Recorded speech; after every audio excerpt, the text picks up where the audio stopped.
और ज्यादा देर चढ़त से पानी का सिंचाई से प्रयोग करते थे बैलों के द्वारा।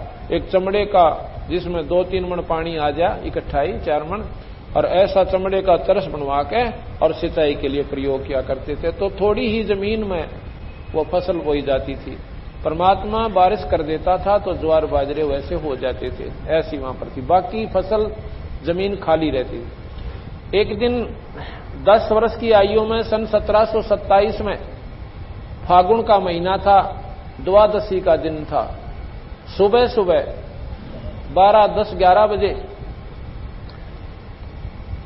क्योंकि फागुन उतरते फागुन में तकरीबन गर्म से दिन आ जाते हैं, थोड़े थोड़े दिन में थोड़ी बहुत ऐसे धूप सी सुहान लग जाती है, थोड़ी तेज भी लग जाती है। तो वो क्या किया कि सारे पाली से उस दिन गर्म दिन था, उस एक जांटी के पेड़ के नीचे पाली बैठ रहे थे, गऊ चर रही थी। इतने में उन्होंने देखा कि एक भक्त राह चालता एक संत आने लग रहा है। वो कौन था? वो भगवान कबीर साहब थे। कबीर साहब टोपी सिर पे और छोटी छोटी दाढ़ी और धोती और कुर्ते में। ये कबीर साहब काशी के अंदर 120 वर्ष रह करके विक्रमी संवत 1575 में काशी के अंदर हजारों व्यक्तियों के सामने अपने शरीर को फूलों में परिवर्तित करके और अपने सतलोक धाम को चले गए थे। 1575 सन 1518 219 वर्ष के बाद वही शक्ति, वही परमात्मा कबीर साहब दोबारा छुड़ाने में आते हैं। अपनी सब शक्ति से प्रकट होकर आके बैठ जाते हैं उन पाड़ियों के पास। पाड़ी पूछने लगे, भाई कहां से आ रहे हो, कहां जा रहे हो? और फिर कहने लगे कि आ जाओ भोजन पाओ भाई, राह चालते। कबीर साहब कहने लगे, भाई भोजन मैं नहीं खाता, तो दूध पी ले। पहले अतिथि सेवा बहुत होती थी। राह चलते ने हाथ जोड़कर प्रार्थना किया करते थे, भाई खाने का समय, भोजन खा के जाइए। ऐसा ही बच्चों में संस्कार पड़ा हुआ था। तो वो कहने लगे, भाई दूध पी लेता है, न्यू ताम जान को जा। तो वो कहने लगे, कबीर साहब बोले, भाई एक बात करो, दूध तो मुझे पिला नहीं सकते। अकिया कैसे की आपने? हमारा बाल्टी ठोक दिया दूध की, 150 गाय हैं, कम से कम 50 दूध दे हैं। कबीर साहब ने बोले, इन गायों का दूध मैं ना पीऊं भाई। और किसका पीवे? उस बछिया का दूध पीऊं जो आज तक नए दूध भी ना हुई, रेक में भी ना ब्याई हो, कंवारी बछिया हो। वो पाड़ी ने बोले, फिर तो तुम मजाक करते हो, आप दूध पीने की आपने नीत कोई ना अगनावे कति नीत से। अगर ऐसी बछिया का दूध पिला सकते हो तो दूध पी लो। गरीबदास जी खड़े हुए, अरे एक बछिया का कान पकड़ जाए, गले में जेवड़ी सी वैसे उसकी पकड़ के और कबीर साहब के सामने खड़ी कर दी। कहने लगे, महाराज जी देखियो, या छोटी सी बच्चिया दूध क्यों कैसे देगी? ना इसका बच्चा है, ना या कदे ब्याई है। कबीर साहब ने बोले, ये तुम्हारा लस्सी का बर्तन है ना, मटका छोटा सा, इसको साफ कर लियाओ। गरीबदास जी बोले, जी साफ करा करा दे रहा है, लस्सी हमने पी ली, रोटी ली खा, धोकर दर रखा कि लियाओ ने ठाकर, और दरिस गऊ के नीचे बछिया के नीचे रख दिया। और कबीर साहब ने ऐसे उस गऊ के ऊपर हाथ धर दिया बछिया पे। कहते इतने लंबे लंबे थन हो गए उस गऊ बछिया के, और दूध अपने आप झरन लग गया उसमें थना में। तो बोल सतगुरुदेव की जय। जब वो बर्तन मिट्टी का छोटा सा मटका जिसने बरोला कह दे हैं, जब वो भर लिया, अपने आप दूध बंद हो गया। पर वो थन जो के नो इतने लंबे रहे उसके, ये दिखाने खातिर कि गांव वाले नो ना सोचें कि उन्हें जादू जंतर कर दिया होगा। गरीबदास जी ने वो उठाया मटका, वो बर्तन छोटा सा पात्र, और साहब को दे दिया। अकलो महाराज जी पी लो। कबीर साहब ने आधा पिया, आधा कहने लगा, ले अभी पाड़ियो तुम पी लो। वो पाड़ी बोले, इस पाप के दूध ना हम ना पीवे, आया है तेरा क्या काट दिया दूध। गरीबदास जी बोले, मन्ने दे जी, आपका ये अमृत हमने कद कद मिला है। मुंह लगा के वो बच्चा 10 साल का बच्चा और दूध न पी गया। और पाड़ी वो सैने पाड़ी थे, उसमें बड्डे भी थे, को 20 साल का, को 50 साल का बुढ़ा भी 40 साल का गेल था। वो उठ कर उठे तो मुंह बनाकर 2 किला पर जाकर वृक्ष के नीचे बैठे, 3 किला पर पुरली साइड में। और गरीबदास जी और कबीर साहब वहां रह जाते हैं। कबीर साहब गरीबदास को समझाने लग गया, बेटा ये मनुष्य जन्म बार बार नहीं मिला करता, इसमें भगवान बजा करें। और देख भगवान नहीं बजेंगे तो ये गौ, ये बैल, ये गिद्दड़, ये कुत्ते, ये सुअर, ये वृक्ष, ये गंदी नाली के कीड़े, ये दुनियापन भोगनी पड़ेंगी। महाराज जी फिर ये कैसे मिटा हमारा दुख कि भगवान का भजन करना चाहिए। तो वो कहने लगे भगवान का भजन तो हम खूब करें। कैसे करते हो कि सुबह उठा ना अपने माँ बाप को कहते हैं राम राम, और कोई मिलता रास्ते में उसको भी कहते हैं राम राम भाई राम राम। कहने लगे नो नहीं भाई, राम राम कोई जपने का अक्षर नहीं है। अकोर जी अक नहीं, राम राम जैसे कोई बीमार ने नो कह दे भाई दवाई खाओ, दवाई ले ले भाई, दवाई ले, दवाई ले। अब दवाई लेने के लिए जब हम जाएंगे केमिस्ट के पास, वो पूछेगा कौन सी दवाई भाई, के बीमारी है, उसका के नाम और नाम होता है वो दवाई का। अगदिनों को करे कैसे ही है भाई। हम राम राम क्यों कहते हैं? हम ये कहते हैं कि भाई राम है जो कुछ है, बाकी ये सब नकल सौदा है। हम राम राम का क्यों कहते हैं एक दूसरे को? राम में राम भाई, एक को कहते हैं ना राम राम, तो आगे वाला क्या उत्तर देता है? राम में राम भाई, राम ही राम भाई, कि जो कुछ है राम ही है, बाकी तो नकली सौदा है। इसलिए उस परमात्मा को याद करना चाहिए।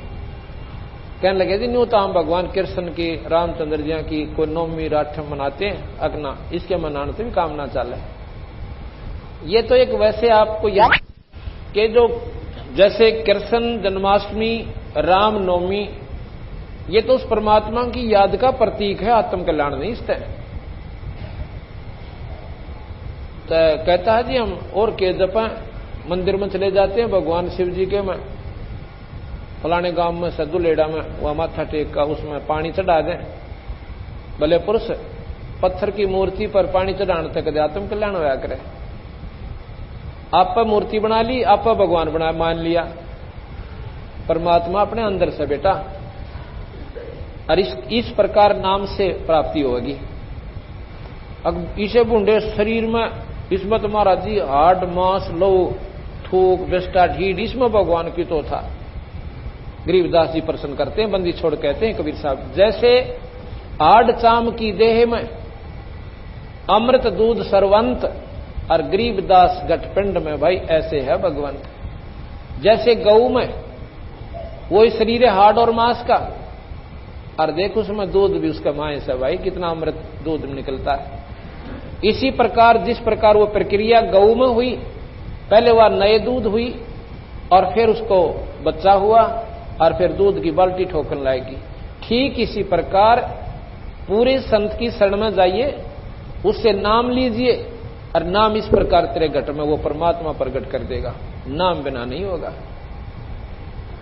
तेनू बोला जी ठीक से भगवान विष्णु और शिव जी का नु कहते हैं वहां लोग बहुत बढ़िया हैं, महाराज जी मैंने वो नाम दे दो जो मैं वहां चला जा। गरीबदास जी महाराज को कबीर साहब ने बताया कि कोट जन्म तन भरमत हो गए, कुछ ना हाथ लग्या रे, तो कुकर सोकर खरबा बोरे कौआ हंस बगारे। कोट जन्म तू राजा की ना मिटी ना मन की आशा, और भिक्षक हो तू दर दर हांडा तो मिला ना निर्गुण रासा।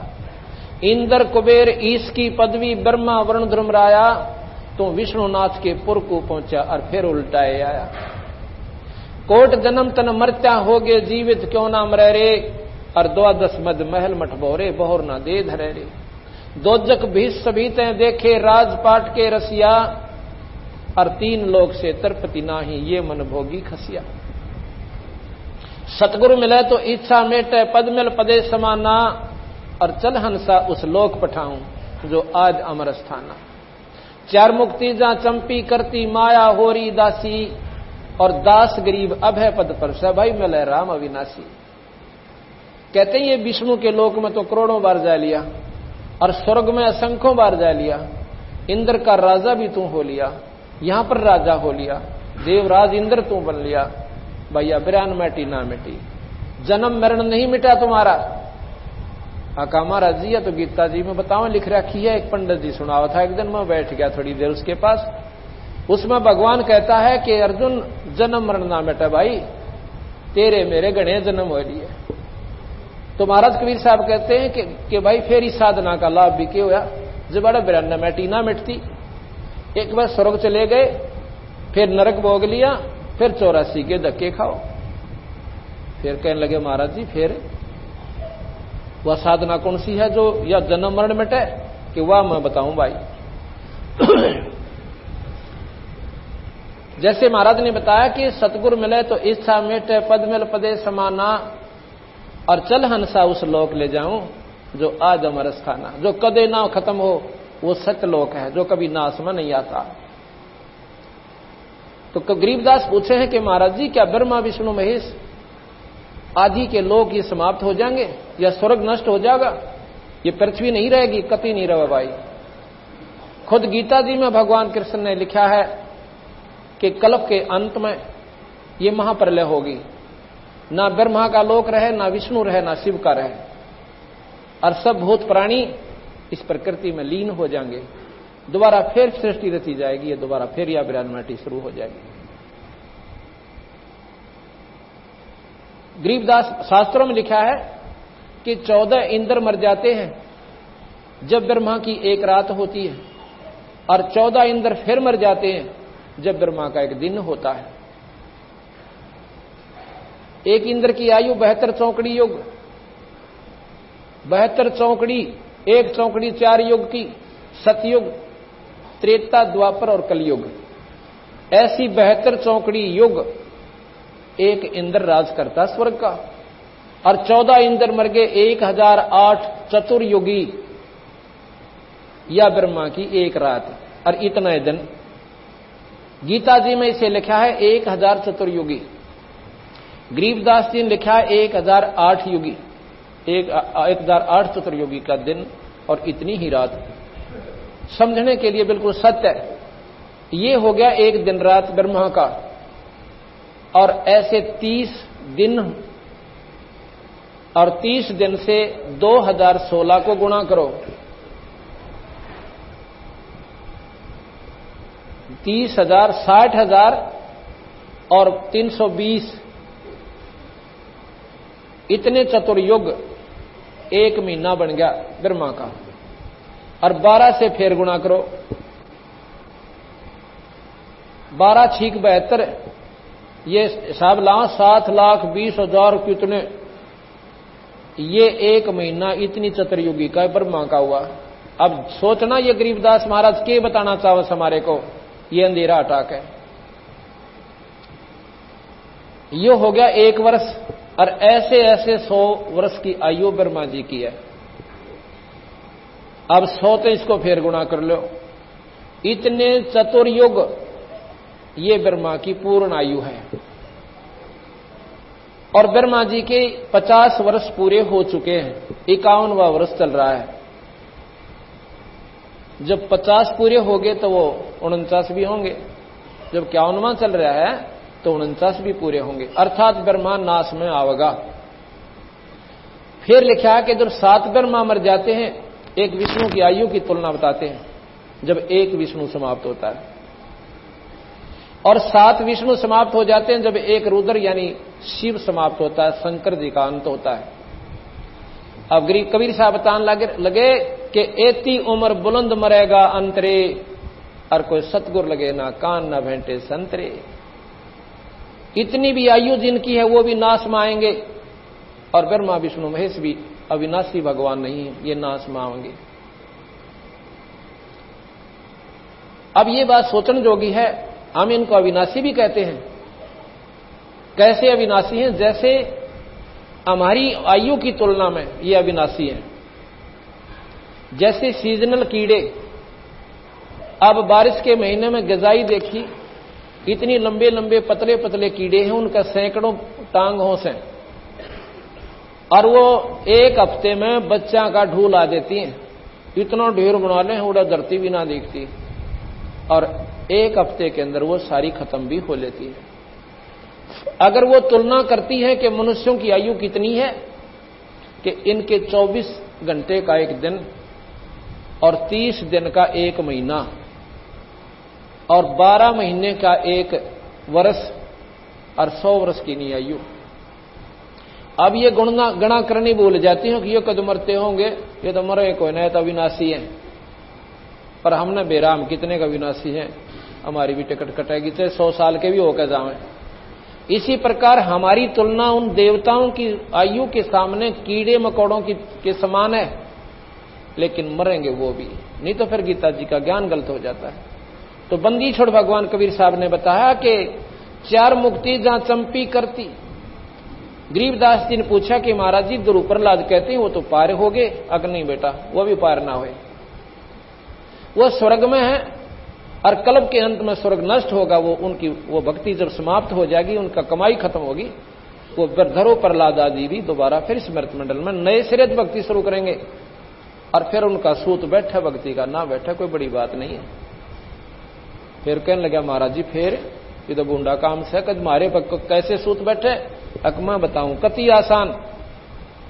4 मुक्ति, ये चौथी मुक्ति प्राप्त हंस से ब्रह्म धरु और प्रहलाद कहते हैं 4 मुक्ति जहां चंपी करती माया होरी दासी, और दास गरीब अभय पद पर से वो मिले राम अविनाशी।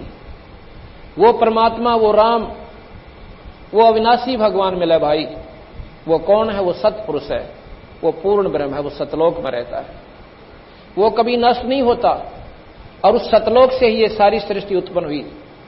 ये आपको कल सुनाएंगे सृष्टि की उत्पत्ति कैसे हुई और हम यहां क्यों दुख पाए, इसका उद्देश्य क्या था। तो गरीबदास महाराज ने बोले जी मेरा तो यह बात समझ में नहीं आती, हमने कितने सुनी नहीं है बातें जो आप बता रहे हो महाराज जी। वैसे गलत नहीं मानते हम, क्योंकि संत जब कह रहे हैं तो हमारे सामने इतनी बुद्धि नहीं है कि आपकी बात को हम अस्वीकार करें, परंतु यह बात समझ में मेरे तो आती नहीं, हमने सुनी नहीं किता। तो कहने लगे महाराज जी, गरीबदास जी कहें कि इतना बढ़िया लोक सत्य महाराज जी मुझे दिखा सकते हो? अगर दिखा सकता हूं, पर भैया सिर दड़ की बाजी है। अग जी सिर भी आपका और यो दड़ भी आपका। और मैंने फिर कहने लगे भाई उपदेश लेना पड़ेगा बेटा, नाम लेना पड़ता, अगर इब्बे दे दो। महाराज जी ने उपदेश दिया, कहने लगा ध्यान लगा शरीर में, अब तुझे वो सतलोक दिखाता हूं। महाराज अपनी शक्ति से कबीर साहब इस जीव आत्मा को निकाल के और ऊपरले मंडलों में ले गए।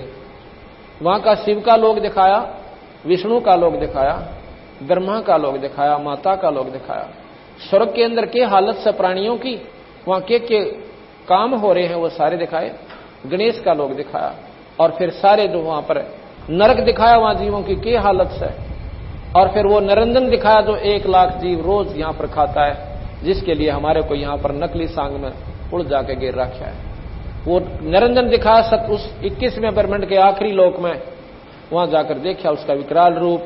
कबीर साहब की शक्ति के सामने वो निष्क्रिय हो गया। तो वहां से महाराज गरीबदास जी को सतलोक लेकर गए। सतलोक में जाकर जो सुख देखा, उन हंसों से मिले। इधर से क्या होता है कि गरीबदास महाराज का शरीर निष्क्रिय हो गया, जब समाधि लग जाती है ये शरीर मृत समान हो जाता है, ना इसमें सांस आवे। दुनिया ने सोचा कोई अनजान आदमी के खत्म हो चुका। इतनी देर में वो पाड़ी जो दूर बैठ गए थे 2-3 घंटे बाद आते हैं और कहते हैं रहो गरीब, खड़ा हो गरीबू। और गरीबदास महाराज ऐसे अपना सिद्ध आसन लाके अर्जों बैठे, आंखें खुली हैं और ऊपर न ध्यान ऐसे लगा रखा, लेकिन वो आत्मा उसमें नहीं थी, वो शरीर दरिया था, रखा हुआ था। उन्होंने आके अलाया रहो, खड़ा हो भगत जी, देखा को नहीं, आसन लाकर बैठ गया। जा तेरी गौ 3 घंटे घेर दी है, इब तन्ने घेरनी पड़ेगी, चौकर देता है, बेरा पटेगा। ऐसे हाथ लगाया तो वो गिर जाता है। वो रोने लग गए सारे। अको बाबा जी बिरने के पे आ गया, छोरे ताई बांध देता है, और यू तो मर गया भाई। भाग लेते हैं, 1-2 गौओं के पास रहा, वहां रहे, और 2-3 गांव भगा दिए कि जल्दी ला, गांव वाले ने बुला के। और गरीबदास कह दियो गरीबू मर गया। उनने जाते ही गांव में बता दिया। गांव छोटा सा गांव होता था, पहले छोटे छोटे गांव थे, आज से 250 वर्ष पहले की बात है, 300 वर्ष पहले की। तो गांव में जाते ही सारे के सारे गांव के लोग इकट्ठे हो गए, इतने बड़े जमींदार के, और एक का लड़का वो मर गया, तो सारे गांव में करलाट मच गया। माता पिता ने सुनते बेहोश हो गए। अब गांव वाले बोले भाई कुछ ना बने, चलो लाश ने संभालो। तो सबको लेने के लिए बलराम जी को होश में लाए, उसकी मां को भी होश में लाए और समझाया भाई ये तो होनहार से ना कोई रहा ना कोई रह पावे, अब तो इसका अंतिम संस्कार करना ही पड़ेगा। रोते पीटते वहां पर चल पड़ते हैं। वहां पर गए, लड़के का जो शव पड़ा हुआ था वहां उसकी अर्थी बनाई और फिर वहां से जनाजा लेकर चल पड़े। गांव में लाए, उधर से करोथा में संदेशा भेजा कि ऐसे ऐसे वो लड़का आपका गुजर गया है, क्योंकि भाईचारा उनका यही था, वहां तो अकेला ही परिवार था। घोड़ा पर 2-3 व्यक्ति आए, 1 घंटे में आ लिए और 1 घंटे में वापस लेकर 2-4 व्यक्तियों को मोजिजों को उनके घर वालों को चले गए। शाम का समय हो गया, 5-6 बजे से जो है अंतिम संस्कार करना चाहा। चिता का ऊपर गरीबदास जी के शव को रख दिया और अग्नि लगाने की चेष्टा ही कर रहे थे, इतने में वो सारी लकड़ी ऐसे हिलने लगी और एकदम जो महाराज जी के ऊपर बंधन बांध रखी थी रस्से उस अर्थी पे अपने आप टूट गए और बंदी छोड़ गरीबदास जी सत साहिब कहते हुए खड़े हो जाते हैं, बोल सतगुरुदेव की जय। और उठ के वो क्या बोलते हैं, ना दकिदा बाई ने पछाने, ना पिताजी ने और ना ही माता को, ये बाणी बोलने लगे। गांव वाला ने सोचा भाई छोरे के वो दूध दाद पिलाया था ना उस बिना ब्याही हुई बच्चिया का, और वो बाबा जी को मंत्र पढ़ कर पिला गया इसको, ये बावड़ा हो गया। चलो भाई बावड़ा तो हो गया, पर माता पिता का सहारा तो बनाए रहेगा, इसका सहारा ये दिन काट लेंगे अपने। महाराज जी बोल रहे हैं वो परमात्मा के बारे में जानकारी, और वो के जाने अनजान आत्मा उस परमात्मा ने, और वो कहते हैं ये बावड़िया कहने लगे। जो सतगुरु महाराज ऊपर देख का वो यथार्थ स्थान हमारा, जहां से हम सारी सृष्टि आई थी, जहां से ये ब्रह्मा विष्णु महेश भी वहीं से आए थे और वहीं से ज्योत निरंजन आया था और ये 21 ब्रह्मांड वहीं से आए थे। उस सतलोक ने देख के महाराज जी पागल से हो गए। हमने सपने भी ना थे भगवान कौन है और हम कहां तक की साधना करके किस प्रकार तंग पाते थे। इस प्रकार कई वर्षों तक, 2-3 वर्ष तक ऐसे ही पागलों की तरह यह वाणी बोलते रहे और ऐसे उनकी आंखें चढ़ी रहे जैसे फिलोसफर होते हैं। एक दिन क्या हुआ कि दादूपंथी एक महात्मा गोपाल दास सेठ था, लाला जी, लेकिन वो संत बन गया था। संत कैसे बनते हैं? हमारे पंथ में संत को घर छोड़ने नहीं बनते। वो 60 साल की आयु में था, बच्चों की शादी करके, नाम बचपन से ले लिया था, 15 साल की आयु में बच्चों की शादी करके निश्चिंत हो गया। चौथे आश्रम में अपना घर में रहता भी था और बाहर भी जाके समय स्थान पर कबीर साहब के बारे में जानकारी देता था, क्योंकि दादू साहब स्वयं कबीर साहब के शिष्य हुए हैं। उनको भी ऐसे ही मिले थे दादू साहब को जैसे गरीबदास जी को आके मिले थे। तो वो संत जब आया तो गांव वाला ने सोची भाई संता के द्वारा दी गई फटकार संत काट सके। उसके पास जाते हैं कि महाराज जी ऐसे ऐसे हमारा एक छोरी का छोरा है और उसका बेराना किसी संत ने के फटकार मार दी, वो तो बावड़ा हो गया और वह छोरी रो रो कर लाल आंख कर रही से अज्ञा कौन बड़ी मरी गया। एक तो संतान हुई अरियो की तजोगा भी कोई ना के जानो में बोली आत्मा उस परमात्मा को। अब लाल की परख तो जोरी करे, अनजान आदमी तो नहीं उठा के भगा दे पत्थर समझ के। तो वो कहने लगे अभी ले आओ मेरे पास, कोई ऐसी बात है तो मैं अपनी कोशिश करूंगा। जब उसके पास ले आए गरीबदास को, बैठा दिया, बैठ जा बेटा, बैठ गया। हाँ कौन था वो और किसने पिला दिया तेरे को ये गंदा दूध? महाराज जी बोले ऐसे ना को महाराज जी, वो परमात्मा थे, भगवान आए थे स्वयं। कौन थे? अलल पंख अनुराग है सुन मंडल रह थीर और दास गरीब उधारी है मोहे सतगुर मिले कबीर। कबीर साहब का नाम मिला सुनते ही, और वो तो लगे रहे बाणी बोलन खातर। डट्टे को ना बंदी छोड़ कभी गरीबदास जी। वो दादूपंथी 60 साल का महात्मा उस 10-12 साल के बच्चे के मुंह का ना देखे न बोला रे बड़ी दुनिया, ये तो भगवान बोल रहा भाई, इसमें तुम क्या कहते, ये बावड़ा हो गया। बावड़े तो तुम सोचो, जानते कोई ना इसके बारे में। उठ का वो 60 साल का महात्मा और गरीबदास जी चल पड़ता है उसके पीछे पीछे, हाथ जोड़ के कहता है महाराज जी ये वाणी लिखवा दो, महाराज जी ये वाणी लिखा दो, ये कलयुग के जीवों के लिए उद्धार का कारण बनेगी। तीसरे दिन वो महात्मा से गरीबदास बोलते हैं, कहने लगे गोपाल दास अगर ये सारी लिखा तो लिखवाऊं, कहते बीच में छोड़ कर भाग जा। अकना जी सारी लिख दूंगा। कहने लगे चल। बड़बेरी का बाग था उनका, गांव से 2-4 किले की दूरी पर जैसे बनी होता था। उसमें एक बहुत बड़ा जांटी का वृक्ष था। पहले उधर जांटी ज्यादा होती थी। उस जांटी के पेड़ के नीचे बड़बेरी के बेर में बाग में, और गरीबदास जी बोले हैं वो 60 साल का महात्मा विद्वान, वो लिखा है। ये सारी की सारी वाणी लिपिबद्ध की गई। 6 महीने में ये लेखन कार्य पूरा हुआ। साहेब गरीबदास बोल रहे हैं और वो दादू पंथी लिख रहे हैं। आज ये संतों ने हमारों ने इसको प्रिंट करवाया। इसमें गरीबदास महाराज ने 4 वेद, 6 शास्त्र, 18 उपनिषद, 11 उपनिषद, 18 पुराण और महाभारत, गीता, भागवत, रामायण ऐसे ढंग से चित्रित कर रखी है कि तुलसीदास की रामायण भी फिक्की लग जावे। ऐसे ढंग से, ऐसे मार्मिक ढंग से इन्होंने, लेकिन थोड़े ही शब्दों में पूर्ण वर्णन दे दिया। और साथ में उस पूर्ण परमात्मा सतपुरुष सतलोक की प्राप्ति का भी जानकारी इसमें पूर्ण ढंग से दी। ये क्यों लिखी इन्होंने कि कोई न्यू ना सोचे कि गरीबदास महाराज ने इन शास्त्रों का ज्ञान कोई ना था। पंतांजलि का योग शास्त्र उस अनपढ़ महात्मा ने, गरीबदास महाराज ने, भगवान ने ऐसे ढंग से लिख रखा कि योगी सिर मारते, क्योंकि वह स्वयं ईश्वर थे। उन शरीर के अंग अंग छान के इसमें लिख रखे। एक 104 साल के महात्मा योगी रामानंद जी महाराज जी और बहुत तगड़े शास्त्रों के जानने वाले, उनके साथ योग मार्ग को ऐसे ढंग से चित्रित कर दिया कि वो 104 साल का महात्मा और कबीर साहब के 5 साल के बच्चे के पायां में पड़ गया।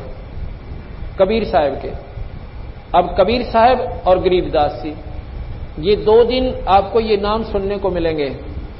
और साथ में एक पात्र होगा ज्योत निरंजन, जो आपके लिए कति नया होगा। ये तीनों अक्षर आपके लिए नए होंगे।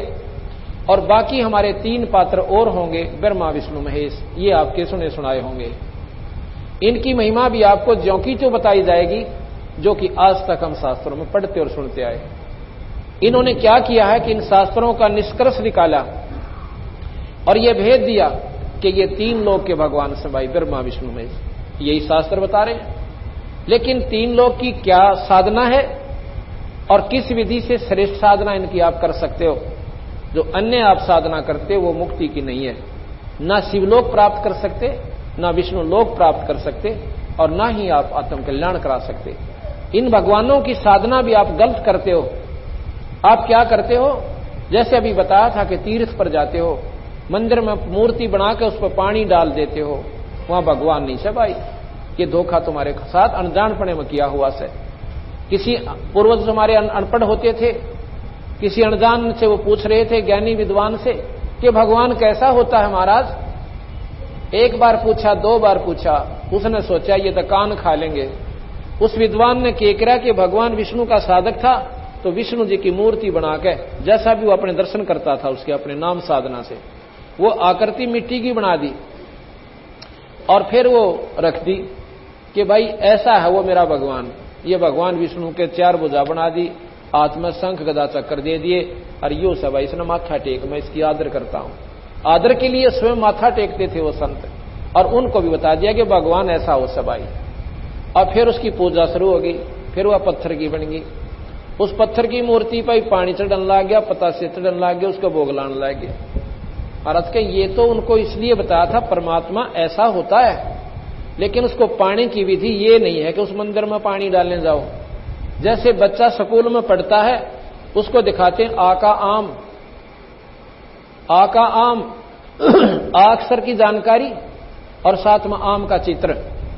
अब बच्चा उसने बार बार देखा और फिर आम खाना चाहे, क्योंकि आम के गुण का ज्ञान बहुत मीठा होता है, फलों का राजा होता है, शरबत से भी मीठा होता है, तो खाने की इच्छा वो चाहे तो कैदा खोल के बैठ जावे, आम खाऊंगा। और कोई जानकार जिसने है वो कहा बेटा इसमें आम को ना, ये आम नहीं है इसमें, अग्नि ये आम है। मारे गुरुजी बताया करते हो आका आम, ये तो मूर्ति दिखाई तेरे को भले पुरुष, यो किसने बहका दिया। आम तो मंडी में मिला है और जेब में 20 रुपये हो और जब मिला इस कैदे में आम नहीं है। इसी प्रकार पत्थर में परमात्मा, उस मंदिर में भगवान नहीं है, वहां उसका चित्र है। उसने 100 में देख सकते हो और लाख में देख सकते हो, आदर भी कर सकते हो, पर आत्म कल्याण को ना। जिस प्रकार आम खाने के लिए जेब में पैसे और मंडी में जाकर आम नाम से पुकारे, आपको पैसे के बदले में वो आम मिले। इसी प्रकार संतों के पास जाओ, आपने नाम ने दे और नाम की तुम कमाई करो और उस धन के बदले में वो परमात्मा के जो गुण तुम गाया करते थे, सुना करते थे, वो आपको आभास हो और फिर वो परमात्मा के गुण आपके सामने खड़े हो जा, आपने सुख मिले। यह बात ही समझ में ना आती, ले बताए मूर्ति की पूजा का खंडन करते। खंडन क्या किया, ये तो यथार्थ बता दी कि इसमें ऐसे है, किसी भी ने आज तक मूर्ति पूजा करके भगवान पाया हो नहीं। कोई कहते हैं कि फलाने ने पत्थर में को दूध पिला दिया था, उसने अपनी कमाई भक्ति से पिला दिया था, तुम पे आगे दिखाओ। उस नाम की कमाई से उस मालिक ने आप इसमें प्रकट कर सकते हो, इसमें प्रकट कर सकते हो। जैसे प्रहलाद ने लाल खंभे में प्रकट कर लिया, क्या वह पूजा करने जाता था, क्या मंदिर में पानी डालता था, पर अमंदे हुए बैठे से वह अनजान साधना न जल्दी कर ले। गरीबदास जी महाराज कहते हैं पीतल ही का थाल है पीतल का लोटा, एक मांझ दो का पीतल का थाली ले ली और उसका ऊपर लोटा धर लिया पानी का जल भर के। अन्य कहते हैं जड़ मूर्त को पूजते आवेगा टोटा। आध्यात्मिक मार्ग में फेल हो जाओगे तुम और गधे की जूनी में जाओगे, 84 होगे। पत्थर कहते हैं पीतल चमचा पूजिए जो थाल परोस है, और जड़ मूर्त किस काम की मत रहियो भरोसा है। अब बताओ इसमें खंडन क्या कर दिया। सच्चाई है तो ढूंढो भगवान उसमें है, या हम बताएं आप नाम लो आपको भगवान दिखाएं, कहीं तो ठिकाना हो। तो इसलिए भाई सच्चाई सच्चाई रहती है। तो इस प्रकार की जानकारी गरीबदास जी महाराज ने इसमें दी है। और ये भगवानों की भी साधना करनी है, इनकी भी हम तो ठीक नहीं कर रहे। आप जाते हो कहां पर, कावड़ लेने के ताई। एक गांव में हमने स्कूल में सत्संग कर दिया और कावड़ के बारे में जैसे अभी बताऊंगा ऐसे बता दिया। जो बुद्धिजीवी थे वो तो समझ गए इस पॉइंट को बिल्कुल ज्यों की त्यों है। और एक 20-30 कावड़ियां का सरदार था, वो सर हो गया आके नो बोला जी आपने नो किसा कह दिया भाई कावड़ लाने का कोई फायदा नहीं। फायदा तो कोई और चीज है, उसका पाप भी बताया मैंने कितना हो गया आपको, ये सोचा आपने कभी कैसे। अब देखो क्यों लाते हो कावड़, कि हम जी अपनी कोई मनोकामना पूर्ण खातिर, कुछ तो कुछ उद्देश्य लेकर जाते हो अकान जी। फिर कहां, जैसे आप गए वहां तक, यहां से लेकर वहां तक सावन के महीने में बिना गिनती के जीव हो जाते हैं, और जितने जीव तुम वहां तक मार रहे हो बेटा वो भी आपके खाते में लिखे गए, वो खाली कोई ना थे। और क्या लाए, पाइया गंगा जल 1-2 किलो ले आए हो गया आगे पाछे लटका के। ये भगवान शिव के लोक तक गंगा आती है और वो भगवान शिव जी पाइया गंगा जल का पैसा कोई ना, वो भी कभी नहीं प्रसन्न इन कामों से जो तुम कर रहे हो। ये गलत साधना आपकी। बोला यूं क्यों करे, अभी बताता हूं।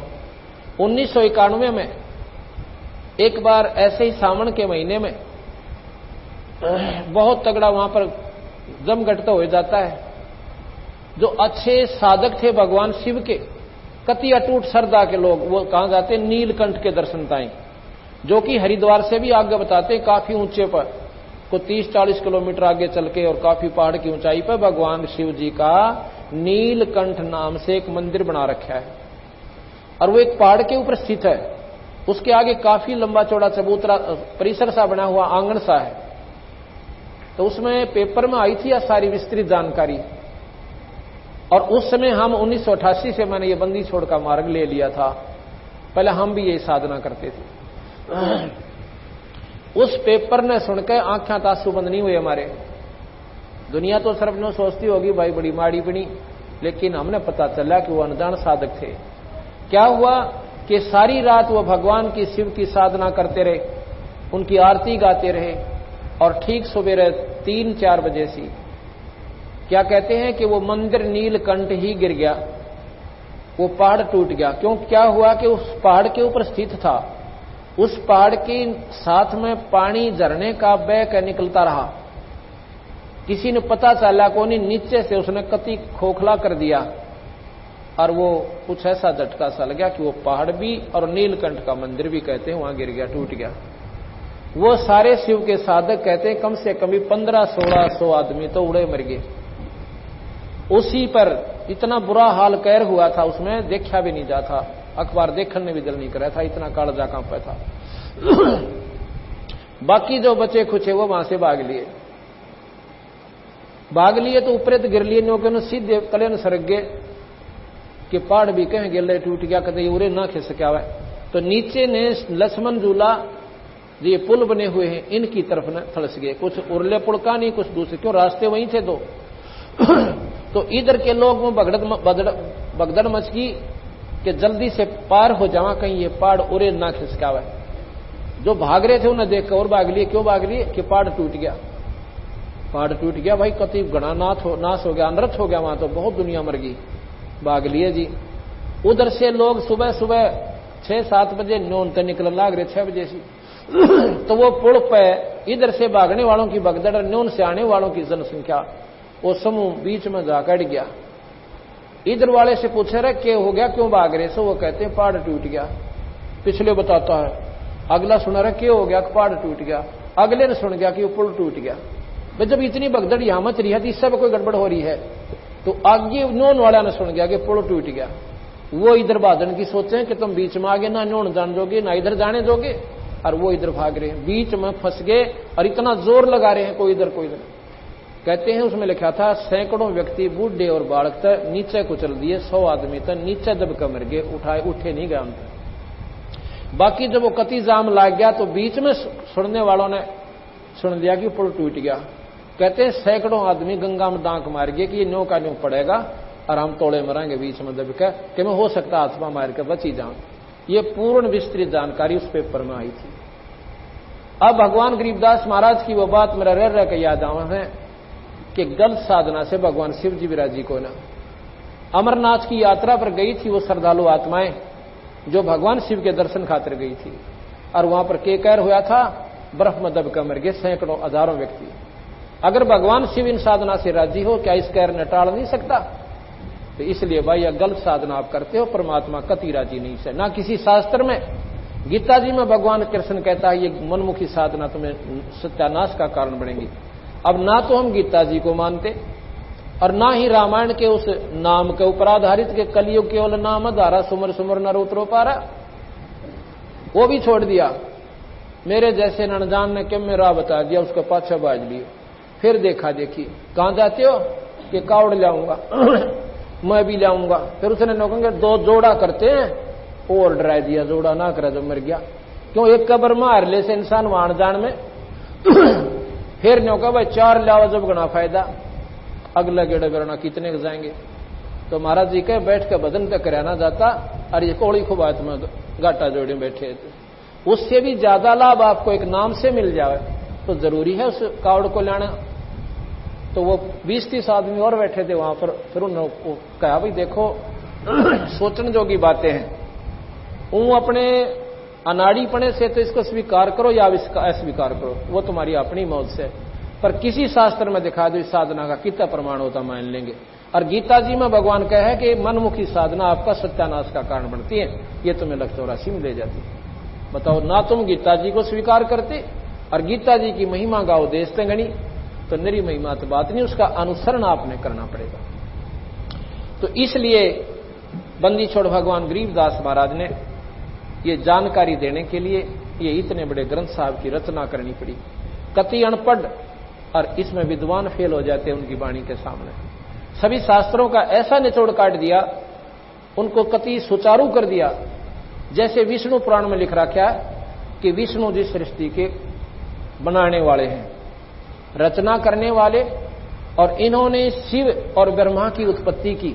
ये शिव पुराण मेरे पास रखा, किसी ने पढ़नी हो तो विष्णु पुराण पढ़ लेना। और फिर विष्णु और कहते हैं ब्रह्मा और शिव की उत्पत्ति स्वयं भगवान विष्णु ने की अपने सहयोग वास्ते। विष्णु पुराण में लिखा है कि विष्णु शिव जी जो है सब देवनपति देव है और सारी सृष्टि का रचने वाला यही है, और ब्रह्मा और विष्णु इन्होंने ही बनाए हैं। ब्रह्मा पुराण में लिखा कि ये प्रजापिता है और शिव और ब्रह्मा विष्णु इन्होंने ही बनाए हैं। शक्ति पुराण में लिखा है कि ये जगत जननी है, ये जगदम्बा है, ये तीनों देवताओं की मां है, ब्रह्मा विष्णु महेश की ये माता है, और यही सारी सृष्टि की रचने वाली है।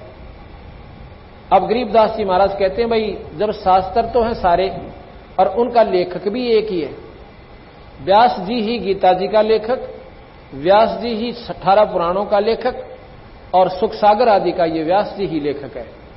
अब गरीबदास महाराज ने सारे शास्त्रों को एक ऐसे मोड़ पर जाकर धर दिया। एक ऐसी कहानी हम आपको कल सुनाएंगे जिसमें ये सारे के सारे शास्त्र अपने आप सुलझ जाते हैं, ना ब्रह्मा बड़ा रहे, ना विष्णु छोटा रहे, ना शिव में कोई कमी पावे।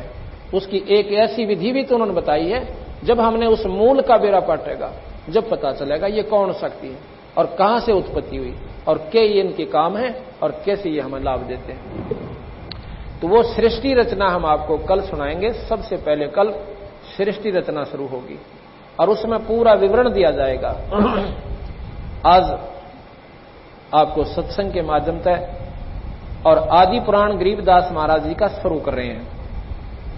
इसमें रामायण भी, महाभारत भी और शिव पुराण भी, बहुत कुछ आपको सुनने मिलेगा और बहुत आनंद आएगा।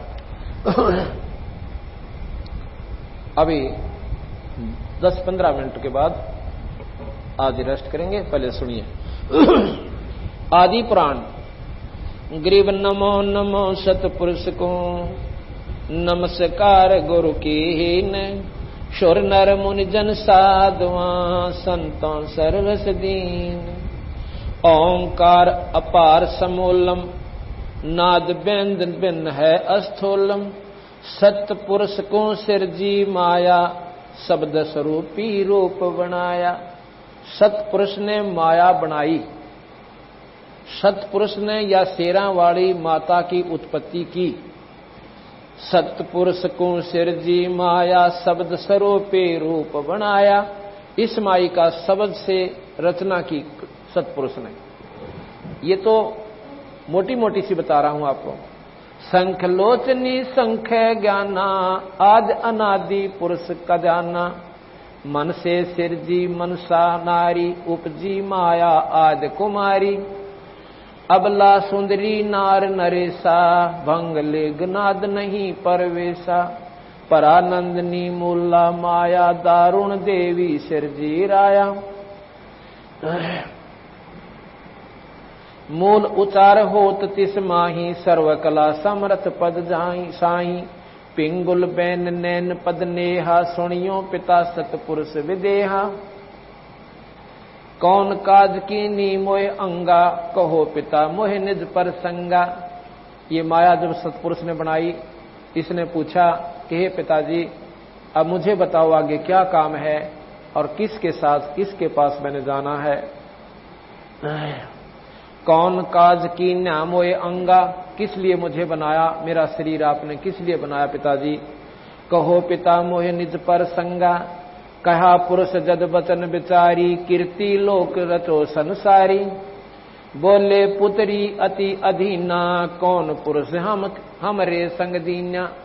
के कहते हैं कि किस पुरुष के साथ मुझे भेज रहे हो ताकि मैं सृष्टि की उत्पत्ति करूं। रजगुण सतगुण तम गुण संगी, अक्षण में रचा तब शब्द त्रिभंगी।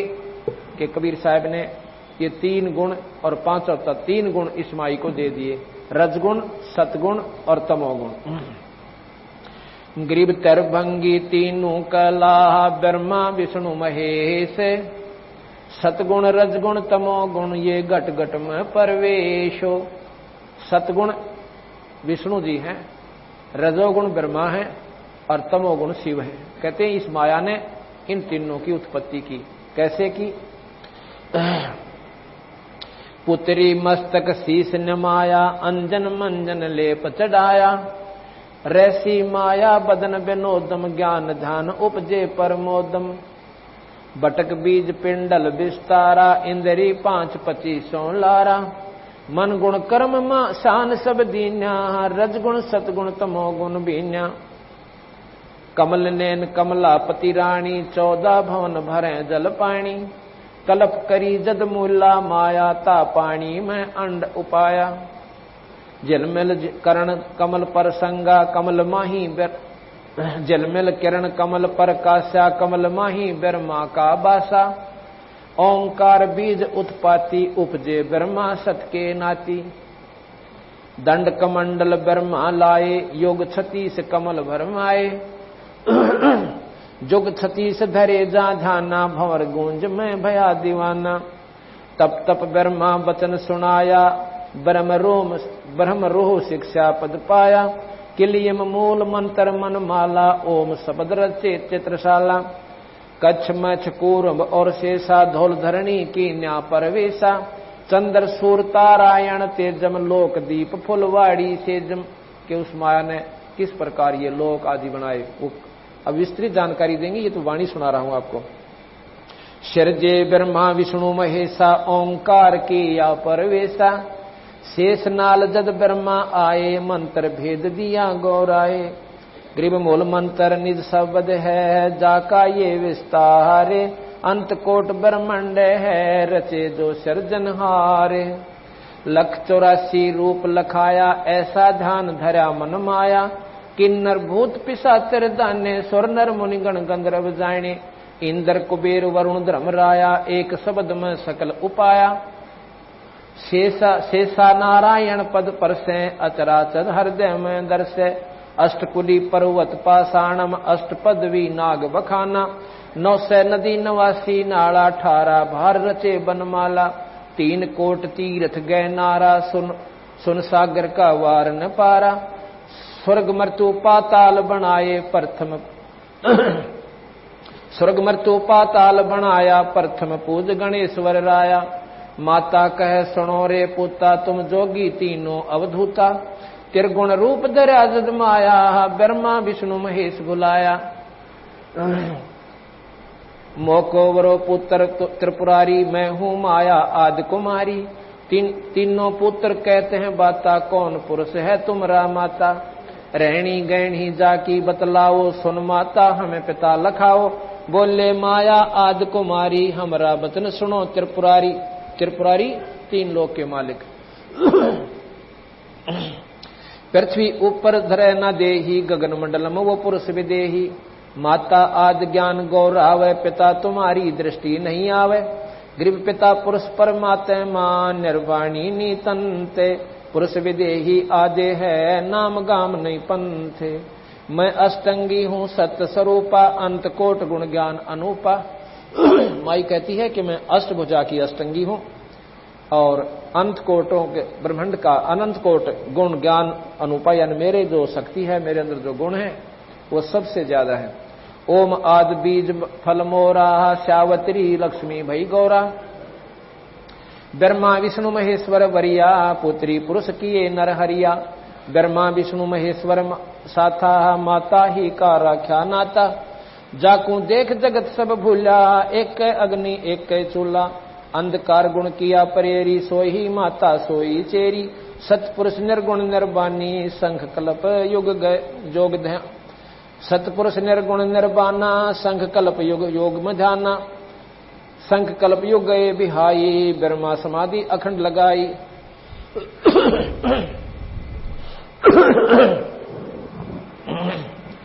ग्रीव सूक्ष्म साक्षी भूते है, जाका ये विस्तारे, बटक बीज की मांड में साहेब पुरुष हमारे, मन माया से नोतत होई, अपना बोया लुणे सब कोई, इंद्री 5 3 गुण तीरा, अष्टंगी का बना शरीरा, नौतत का सब नाच नचावे, ब्रह्म बीज मिलन ना पावे, साक्षी भूत संगीत सयाणा, डोरी हंस बंध्या गल प्राणा।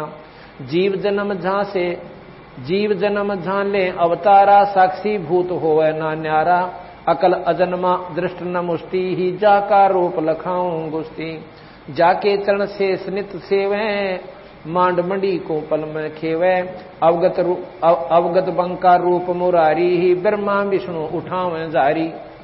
शिव जाकू प्रणाम परेख, साक्षी भूत और ना देखे, 14 कोट भवन के माई, साक्षी रूप रहते है ठाई। अब गरीबदास जी महाराज कह रहे हैं कि वो परमात्मा बताऊंगा कि जिसके आगे ब्रह्मा विष्णु महेश भी हाथ जोड़े खड़े रहते हैं, जिसका ये स्वयं ध्यान लगाते हैं। भगवान शिव आप देखते हो साधना कर रहे हैं। किसकी साधना करते हैं? हम सुना करते थे कि ये भगवान विष्णु की साधना करते हैं। ये तो तीनों इक्विवेलेंट पावर है, इसकी साधना क्या करेंगे? तीन लोग के भगवान, तीनों की एक सी शक्ति, एक महकमे का फर्क है। जैसे 3 मंत्री होते हैं, एक को होम मिनिस्टर बना दिया, उसकी वैल्यू ज्यादा है, उसकी पूजा ज्यादा हो जाएगी। बाकी मंत्री वो भी है, उनका डिपार्टमेंट ठीक हो ना, इसलिए उनकी पूजा घाट। इसी प्रकार ब्रह्मा विष्णु महेश ये तीनों भाई हैं और ये निरंजन के मंत्री हैं। इन तीनों को एक ही ड्यूटी दे रखी है, एक तो शरीर बनावे, एक पालन पोषण करे और एक हमें संहार कर दे। जो पालन पोषण करे, हमारी सुख सुविधा दे, वो हमने ज्यादा प्यारा, उसकी महिमा आप पर बढ़ेगी। इसलिए महाराज कहते हैं वो फर्क हो ना तीनों में, सिर्फ महकमे का अंतर है। इसलिए ब्रह्मा कौन पूजा है? विष्णु पूजा, भाई हमारी रोटी रोजी का सारा प्रबंध इससे के हाथ में है। तो इसलिए शिव जी को भी पूजते हैं, क्योंकि डर लागयू मार ना दे। और साथ में यह है कि इनके पास रिद्धि सिद्धियां हैं, ये माया दे सकते हैं। जैसे रावण ने भगवान शिव की साधना करी और सिर काट कर चढ़ा दिए, लंका मांगी सोने की, लंका दे दी, पर वह दुर्गति ना मिटती। वो दुर्गति मिटाने का मंत्र को न्यारा से, जिसमें माया भी मिले पर विधिवत और सद्बुद्धि के साथ, और फिर सदुपयोग की जाओगा। वो उसने दुरुपयोग किया उस माया का। माया कोई धन नहीं है, अकेला धन माया नहीं होती, ज्यादा बच्चों का हो जाना भी माया होती है। ये शरीर भी माया है, राज भी माया है, और ये सब कुछ माया ही माया है। इस प्रकार महाराज ने जब इस बात का हमें सारा भेद दिया,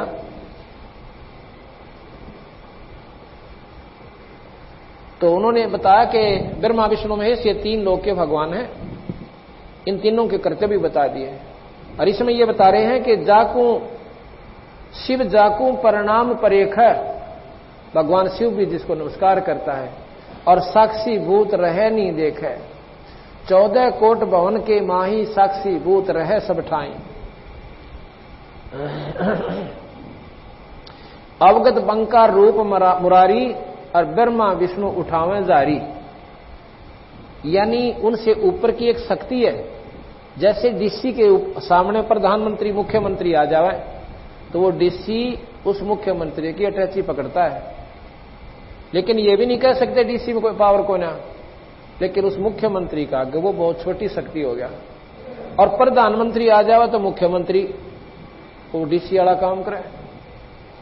इसी प्रकार ये 3 लोक के परमात्मा ब्रह्मा विष्णु महेश, 21 ब्रह्मांड का मालिक है ज्योत निरंजन, जिसको वेदों ने ब्रह्म की संज्ञा दी है। इससे ऊपर एक परब्रह्म शक्ति है जो 7 शंख ब्रह्मांड का मालिक है। नील पद्म शंख, 7 शंख ब्रह्मांड का मालिक वो परब्रह्म है, और असंख्य ब्रह्मांड का मालिक है वो पूर्ण ब्रह्म परमात्मा।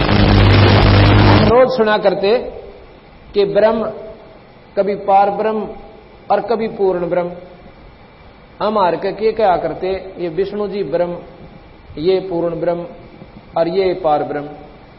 नहीं, महाराज गरीबदास जी कहते ऐसा नहीं, तुम्हारी सुनन में समझन में फर्क है। डीसी कहो एक तरफ से तो, और डीसी ने नो को यू है मुख्यमंत्री, और फिर को यही प्रधानमंत्री, भाई फिर तुमने ज्ञान को नहीं। या तो डीसी कहो इसको, या फिर इसने प्रधानमंत्री कह लो, हम जब भी मान लिया तुम एक वाणी तो बोलो।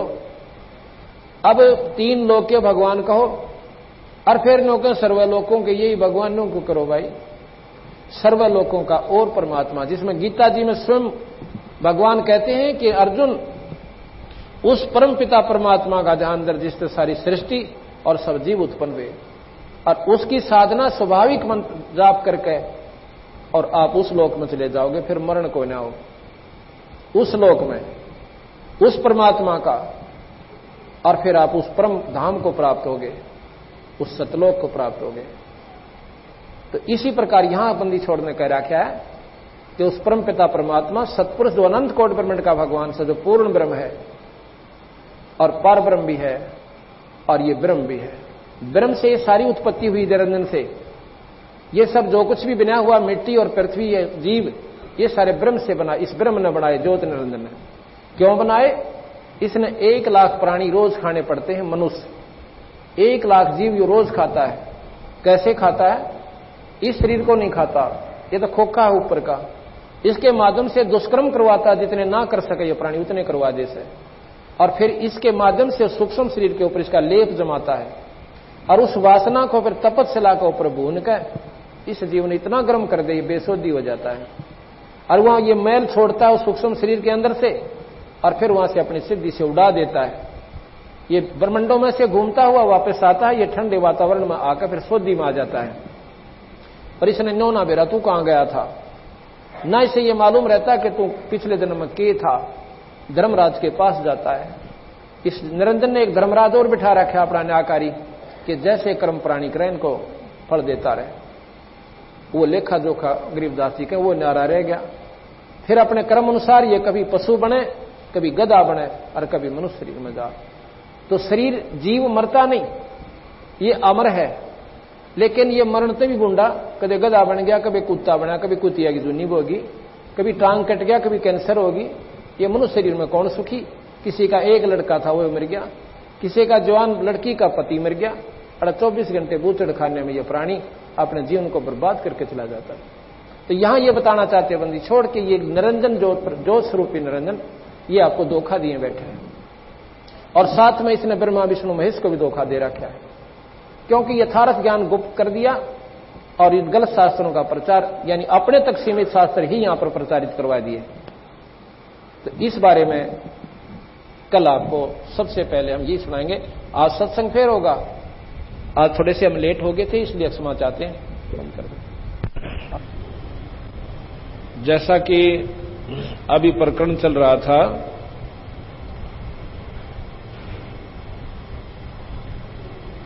कि पूर्ण ब्रह्म परमात्मा अनंत कोटि ब्रह्मांड के भगवान सतपुरुष हैं, उनके बारे में गरीबदास जी महाराज ने आंखों देखा और अपनी आत्मानुभूति के आधार पर ये सारे ग्रंथ साहिब की रचना की। वही वाणी में आपको सुना रहा था।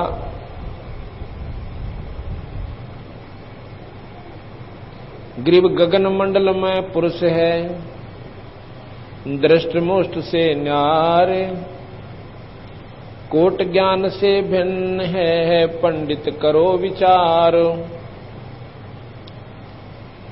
श्वेत वर्ण सब साहेब शुभ रंगा, जा में उठे अनंत तरंगा। 5 तत्व के मैं 9 तत्व का, भेद लखावत हूं सब गत का। 9 तत्व के मैं 12 देवा, इंगला पिंगला मध्य परेवा। 12 मध्य गोष्ठ समाना, गोष्ठ माही राई परवाना। मर्त्युलोक मूर्ति मैं मनता, हरदम खेल फाग बसंता। मात पिता ना जननी जाया, सो अनुभूत पुरुष हम पाया।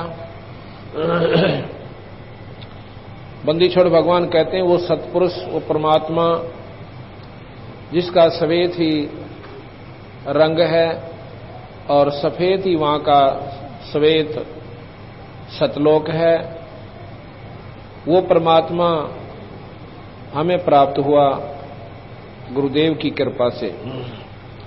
ग्रीव अकल विहंगम रूप है, साहेब समर्थ आप।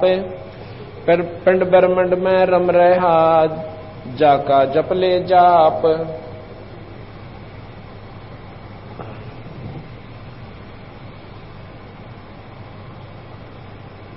जैसे गुड़ी उड़े सुन माही, खेल खिलारी डोर बंधाई। असमानी उद्गार उड़ावे, मंदा चल से नीचा आवे। कि सूरत का अभ्यास बताते हैं कि जिस प्रकार पतंग उड़ाया जाता है और पतंग ऊपर चला जाता है किस आधार पर, एक डोरी से, इस प्रकार वो डोरी उसको उड़ा भी रही है और विधिवत चला भी रही है। अगर वो डोरी ना रहे तो वो पतंग ना जाने कित का कित जाग रहे हैं। इसी प्रकार बंदी छोड़ भगवान कहते हैं कि गुरु से उपदेश लेकर उस नाम से जुड़ा हुआ अभ्यासी अभ्यास करता है तो अपने यथास्थान पर उस नाम की डोरी के अनुसार इसकी वो समाधि यथास्थान पर चली जाएगी।